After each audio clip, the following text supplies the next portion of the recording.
Assalamualaikum warahmatullahi wabarakatuh. Puji dan syukur marilah kita panjatkan kepada Allah Subhanahu wa taala yang telah memberikan kita berbagai macam nikmat, dan tidak lupa sholawat kepada Nabi Muhammad SAW beserta keluarga dan para sahabat. Perkenalkan, nama saya Muhammad Akzah dengan NIM 2213027. Hari ini kami dari kelas SIB 1B akan menyampaikan video dengan judul Sholat sebagai Tiang Agama.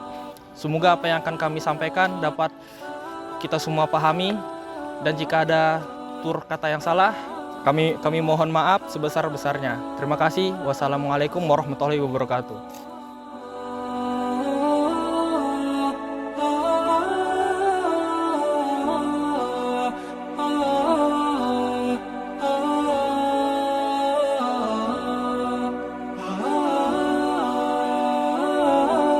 Assalamualaikum warahmatullahi wabarakatuh.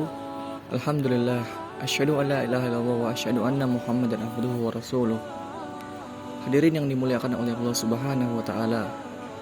Pada kutub singkat pertemuan kali ini, kita akan membahas tentang keutamaan salat dalam agama Islam. Allah dan Rasul-Nya sangat banyak sekali memberitahu kita tentang manfaat dan keutamaan salat. Rasulullah SAW bersabda, salat adalah tiang agama. Salat dianalogikan sebagai tiang agama adalah salat adalah sebagai penyangga sebuah bangunan, dan apabila penyangganya roboh, maka otomatis bangunannya juga akan ikut roboh. Allah Subhanahu wa taala berfirman yang berbunyi, wa aqimus salata wa atuz zakata warka'u ma'ar raki'in. Izin bertanya Ustaz, manfaat keutamaan salat itu apa sih? ya jadi gini Mas Satria, salat itu sangat banyak sekali keutamaannya. Contohnya saja salat asar dan salat subuh. Rasulullah SAW dalam hadisnya menyebutkan, seandainya mereka tahu keutamaan salat asar dan salat subuh, niscaya mereka akan mendatanginya meskipun dengan cara merangkak. Potongan hadis dari Imam Bukhari menjelaskan bahwa keutamaan salat dalam salat subuh saja sangat banyak sekali keutamaannya. Keutamaan yang bisa kita raih, salah satunya mendapatkan kesaksian dari malaikat subuh. Begitu juga dengan salat wajib yang lainnya. Allah menawarkan pada hambanya pahala yang sangat banyak. Ya, jadi gitu ya Mas Satria. Hadirin dan para mahasiswa yang dirahmati oleh Allah Subhanahu wa taala, salat dalam aplikasinya tidak hanya menjadi sekedar kewajiban yang harus kita tunaikan, tapi lebih dari itu. Salat merupakan bukti iman seseorang terhadap Allah Subhanahu wa taala. Berapa banyak manusia yang sekarang yang meninggalkan salat tanpa rasa sesal dalam hatinya? Berapa banyak anak muda sekarang yang mudah meninggalkan salat subuh hanya karena bermain game Genshin Impact? Berapa banyak juga pekerja yang meninggalkan salat hanya demi pekerjaannya, tidur dan berfoya-foya? Ingat, dalam hadis sahih diriwayatkan bahwa yang berbeda antara seorang mukmin dan orang kafir adalah salat. Allah Subhanahu wa taala berfirman dalam surah Al-Maun tentang orang-orang yang lalai terhadap salatnya. Ayat itu berbunyi, fawailul lil musallin alladzina hum an salatihim sahun. Maka celakalah orang-orang yang salat, yaitu orang-orang yang lalai terhadap salatnya.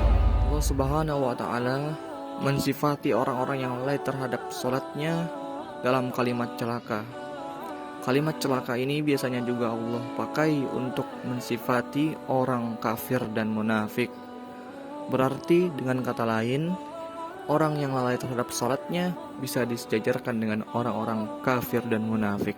Hadirin yang dimuliakan oleh Allah Subhanahu wa taala, sebagai peluncut kita dalam selalu terus beribadah kepada Allah Subhanahu wa taala, Allah dan Rasul-Nya memberikan ganjaran yang tidak tanggung-tanggung bagi sesiapapun yang mentaati perintahnya dan menjauhi segala larangannya. Dalam surah An-Nisa ayat 69 Allah berfirman, فَكَيْفَ إِذَا أصابتهم مصيبة بما قدمت أيديهم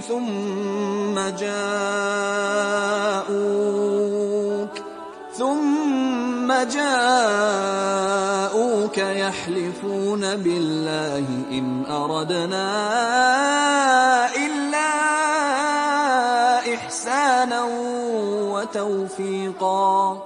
Artinya, dan barang siapa yang mentaati Allah dan Rasul-Nya, maka mereka itu akan bersama dengan orang-orang yang diberi nikmat oleh Allah Subhanahu wa taala, yaitu para nabi, para pencinta kebenaran, dan orang-orang yang mati syahid. Mereka itulah sebaik-baiknya teman.